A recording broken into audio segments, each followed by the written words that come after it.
Yo, what's going on, YouTube? And welcome back to Goal Line Hockey. It's your boy Kevin Forte, and today we are taking a look out in Alberta at the Calgary Flames. So, a season that could have easily been a disaster for the Calgary Flames turned into somehow a promising season for the Calgary Flames.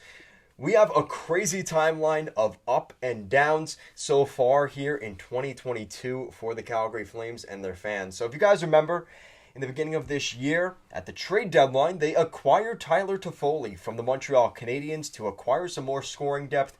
Toffoli came in, and it kind of made sense if you know the roots. Tyler Toffoli was a member of the Los Angeles Kings at one point during Daryl Sutter's tenure as head coach of the Kings. So obviously Tyler Toffoli has a history under the Daryl Sutter staff. It made sense at the time, and it still makes sense now.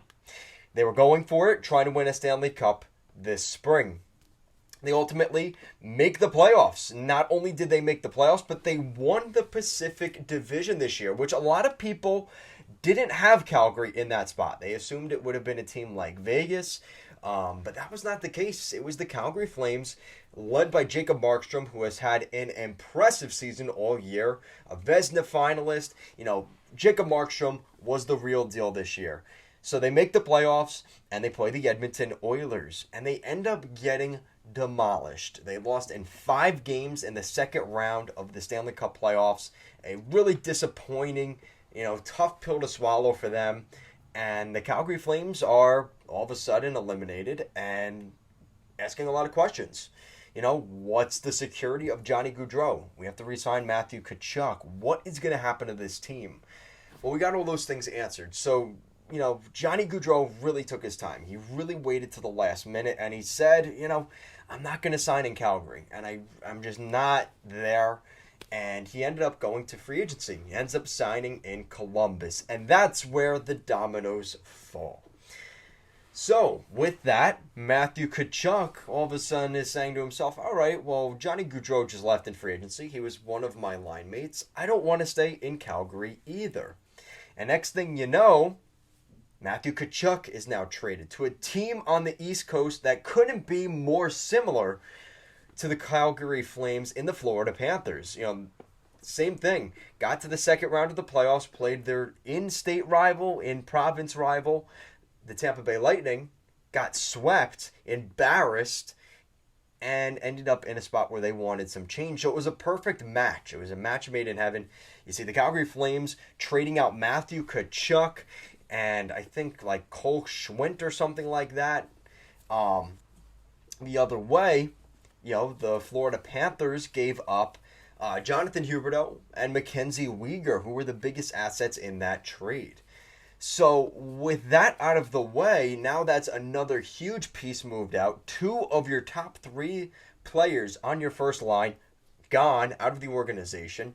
And now you've had to bring in some new guys. So now they've made that trade. So now they've brought in Huberdeau and Weegar. A couple weeks later, there was some criticism. Would they re-sign in Calgary long term? And if they did, what would be the ramifications of that? Well, Jonathan Huberdeau ends up signing an extension in Calgary. Mackenzie Weegar has also come into Calgary, went into their locker room a couple of weeks ago. And I'll talk about that more in a second. So, to give you the timeline, they won the division. They got beat in the second round of the playoffs to their arch nemesis in Edmonton. They ultimately lose Gaudreau in free agency. Tkachuk leaves as well. But they also bring in Weegar and Huberdeau, and they sign Huberdeau to an extension. Then things get more interesting as we get further into the offseason. So not only did they bring in Huberdeau, not only did they bring in Weegar, but they also made another trade. Sean Monahan, who's been a member of the Calgary Flames for his entire National Hockey League career, gets sent to the Montreal Canadiens for future considerations. Now, you may be wondering to yourself, well, why would that be the case? And let me preface, they did not get future considerations. It was like first-round picks and an extremely complicated deal. So a conditional first-round pick of the Calgary Flames and Sean Monahan. So it's basically going to be one of Montreal's or Florida or Calgary or Florida's first-round pick, depending on how things go. And it's super lottery protected, and you guys can look that up on Cap Friendly. Actually, you know what? I'll put it in the video for you guys so you could see the conditions. It is super, super complicated. And if the Calgary Flames want an award for the most complicated draft pick, conditional draft pick ever, they win the award for that.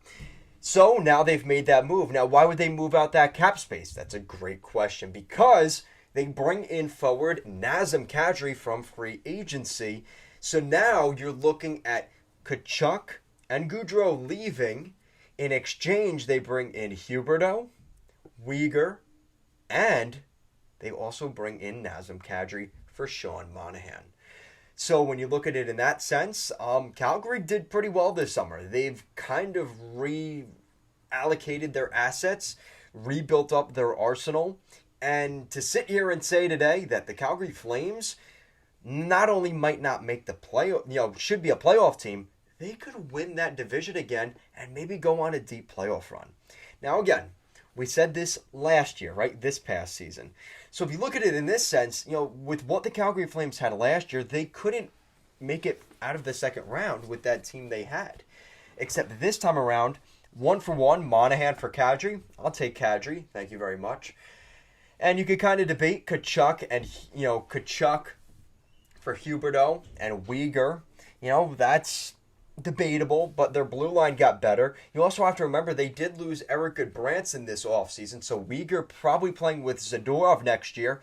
I would say that's an upgrade, and Goodbranson was good last year, but Weegar is even better. So just the thought of a shutdown pair of Zadorov and Weegar next year, that's going to be a really, really good blue line. Not to mention, they do still have Chris Tanev, Rasmus Anderson, Noah Hannafin, and are we ever going to see guys like Chillington or Valimaki develop?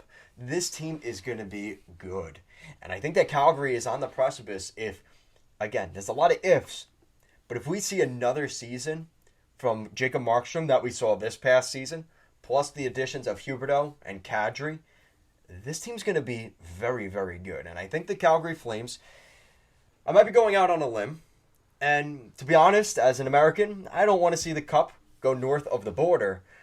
But if there's a team next year, if they can find a way to get past the Edmonton Oilers in the playoffs next year, the Calgary Flames will be a team that gets to the Stanley Cup final.